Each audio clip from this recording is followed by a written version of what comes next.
Assalamualaikum warahmatullahi wabarakatuh. Hamdan syukron lillah amma ba'd. Sahabat manusia plural yang saya hormati dan saya banggakan, ada berita yang rame nih. Ada spanduk bertuliskan dukung Anies Baswedan dan khilafah. Diramaikan pertama kali oleh Ade Armando di Instagramnya. Sebetulnya dulu juga pernah ada spanduk ketika Anies mau ke Banten, bertuliskan sama, menyambut kedatangan Anies Rashid Baswedan demi menegakkan syariat Islam khilafah. Apakah ini benar atau tidak? Mari kita analisis nanti. Sebelumnya kita baca dulu beritanya ya. Ini menjadi pro kontra di publik. Dari terkini.id, unggah foto baliho Anies dan khilafah. Ade Armando, Nasdem PKB harus counter. Pegiat media sosial Ade Armando lewat unggahannya di media sosial membagikan sebuah foto baliho yang dipasang oleh oknum berisi dukungan kepada capres partai Nasdem dan PKB, Anies Baswedan dan khilafah. Ade Armando pun lewat keterangan unggahannya itu mengaku tidak tahu menahu siapa oknum yang memasang baliho Anies dan khilafah tersebut. Kendati demikian, kader Partai Solidaritas Indonesia itu menyarankan kepada Nasdem dan PKB agar segera menyikapi baliho tersebut. Sebab jika dibiarkan, kata Ade, isu Anies dan khilafah itu akan terus berkembang di masyarakat jelang Pilpres 2024. Kita nggak bisa buru-buru menuduh ini kerjaan siapa. Tapi saya rasa kubu Nasdem dan PKB harus segera mengcounternya. Kalau dibiarkan, bisa terus berkembang. Tulis Ade Armando ya. Dilihat dari foto unggahan Ade Armando itu, nampak sebuah baliho bergambar capres Anies Baswedan dengan latar belakang bendera khilafah. Sementara narasi yang terdapat di baliho itu tertulis imbauan untuk mendukung Anies dan sistem khilafah. Dukung Anies Baswedan dan khilafah. Bersama Anies Baswedan, presiden khilafah akan lahir.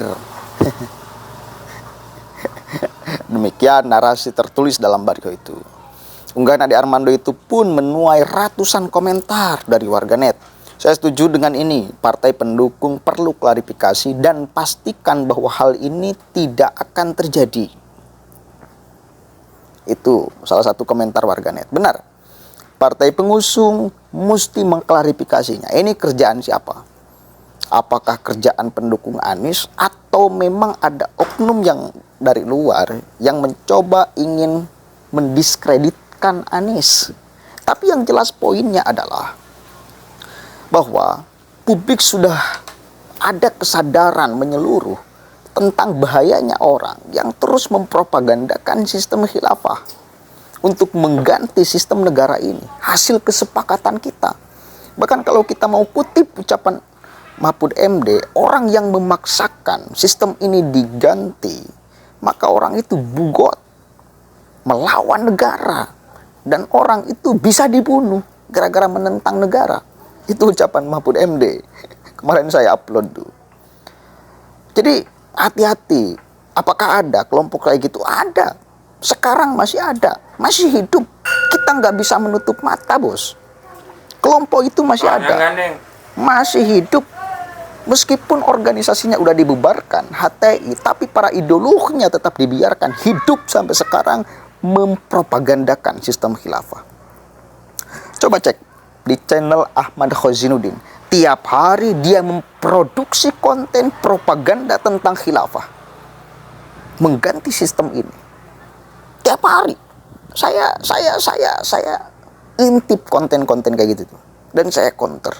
Gak bisa. Kalian terus menipu umat Islam, mengklaim atas nama ajaran Islam. Ya, nggak bisa. Saya hadir di depan untuk menjadi benteng. Pemahaman ini merangsek masuk ke pikiran anak bangsa. Dan alhamdulillah satu kali lagi, kesadaran itu sudah menyeluruh ke mayoritas masyarakat Indonesia. Bahwa bila ada orang yang kemudian menyebarluaskan paham khilafah, bahkan bila ada orang yang di-endorse oleh orang yang punya paham khilafah, siapapun aja orangnya, termasuk calon presiden, maka orang itu akan ditandai di jidatnya sebagai orang yang akan merusak negara ini dan tentunya tidak akan dipilih. Ya, itu sudah timbul kesadaran itu. Makanya Surya Paloh paham. Kembali lagi nih, sekali lagi.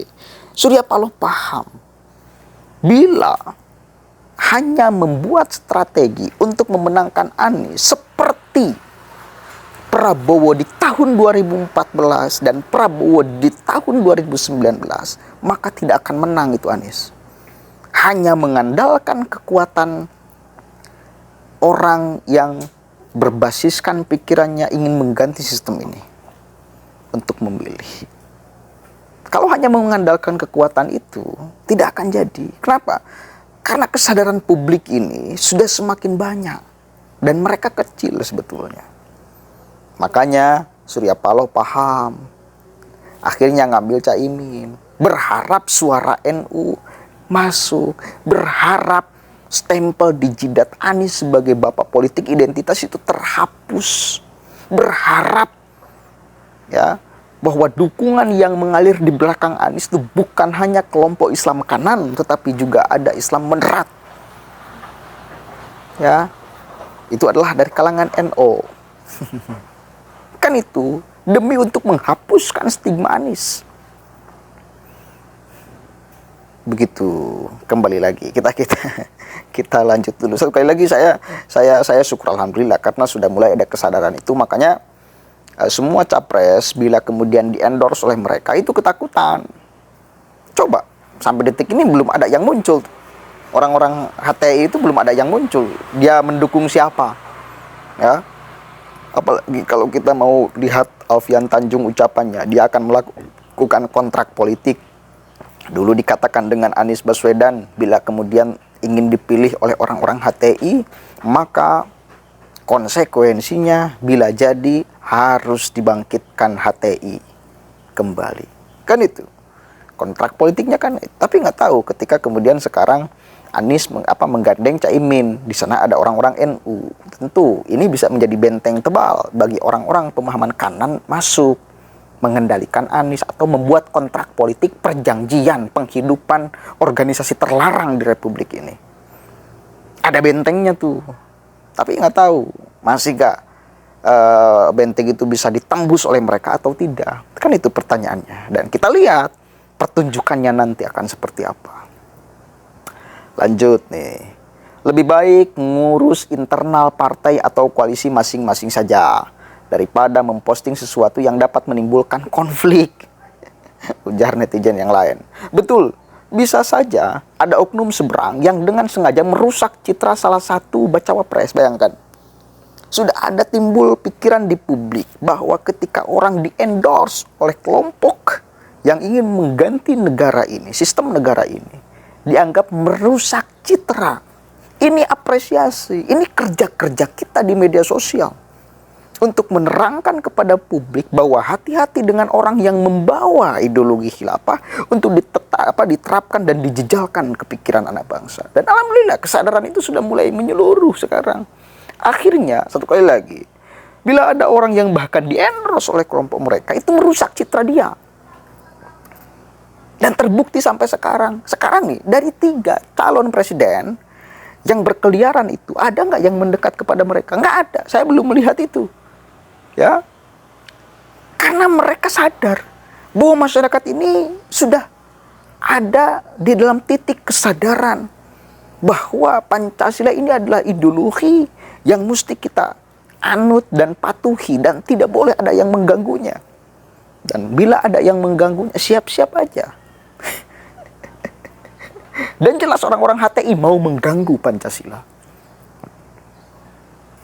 Maka semua capres ini meskipun menginginkan suara mereka, nggak mau kena getahnya tuh, nggak mau kena batunya tuh. Akhirnya nggak mendekat, kan nggak ada yang mendekat satupun kepada orang-orang HTI. Sekarang minimal sampai detik ini nggak ada yang mendekat. Entah ke depannya ada nggak yang mendekat tuh.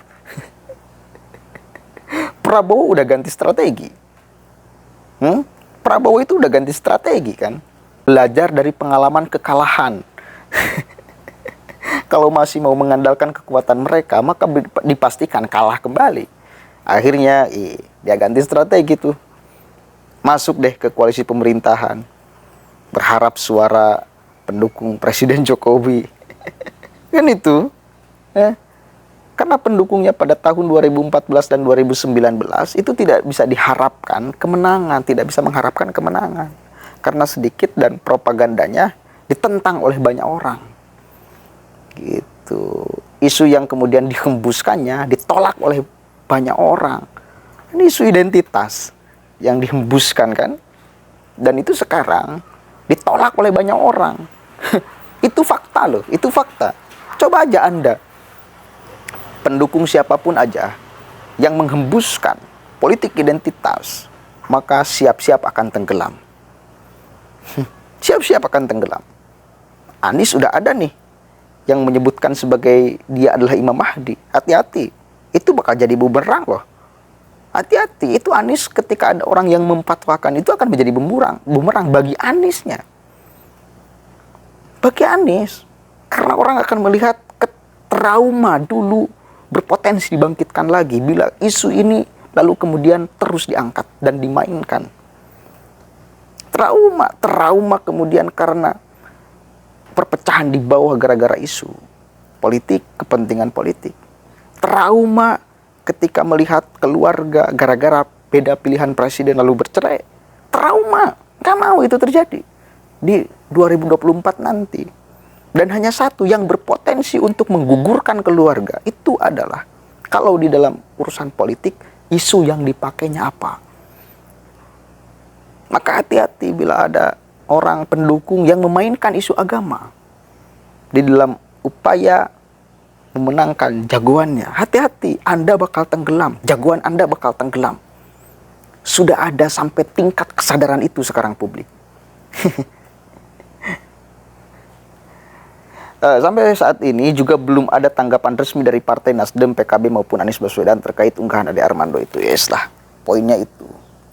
Belum ada ya, belum ada klarifikasi dari PKB, dari Nasdem ataupun dari Anies Baswedan terkait banner itu. Satu kali lagi saya katakan, perlu diklarifikasi biar kemudian ada keyakinan di publik bahwa ini bukan buatan tim Anies, bukan buatan partai pengusung Anies, bukan buatan loyalis Anies.